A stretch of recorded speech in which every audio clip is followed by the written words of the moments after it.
Our world is hungrier than ever. Climate extremes, conflict, economic shocks. A deadly combination, says the UN, fueling a food crisis of unprecedented proportions.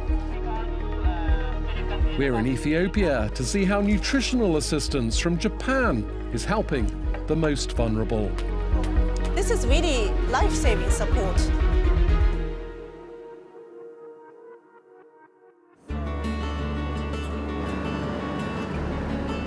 Travelling with the UN's World Food Programme, we're heading from Samira, the capital of Ethiopia's Afar region, to the town of Mile. The region we're in has a really big problem with malnutrition right now. Around half of all pregnant and breastfeeding women and around a quarter of all children are malnourished. Now, these problems have been fueled by a conflict in the north, availability of food and general access to food, but also a lack of health services.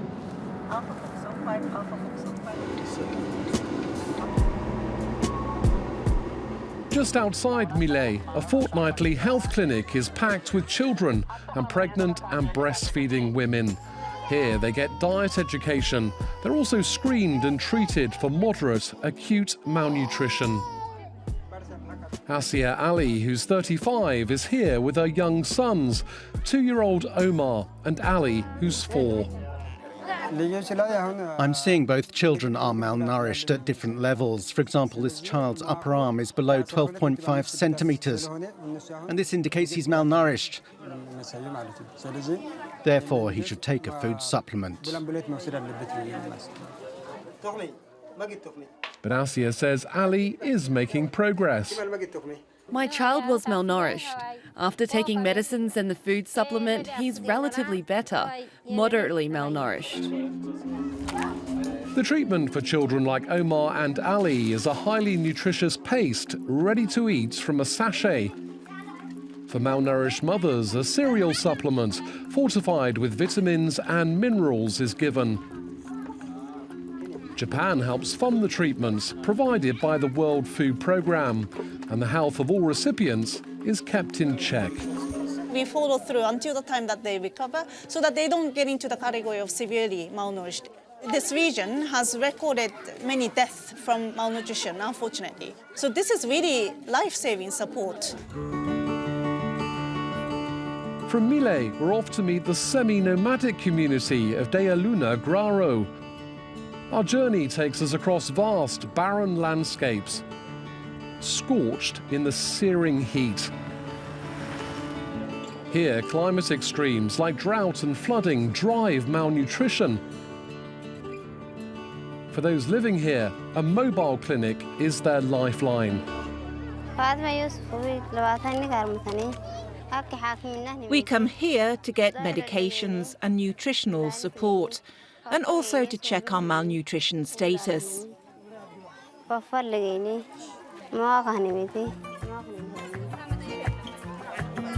This clinic also receives nutrition support from Japan through the World Food Programme.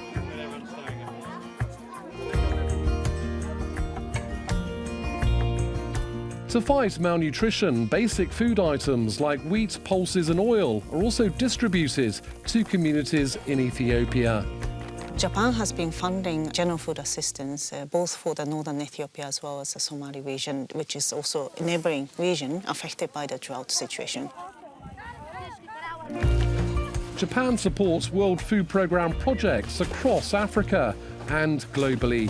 It's hosting this year's G7 presidency, with food security one of the top issues world leaders need to tackle.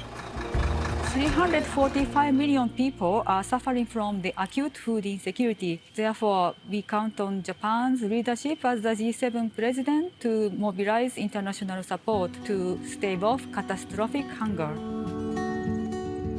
Back in Ethiopia, Asia, who we met earlier, is home with her sons. With drinking water, food and money in short supply, their nutrition support is now a matter of survival. My hope relies on the amount of food I receive and continuity.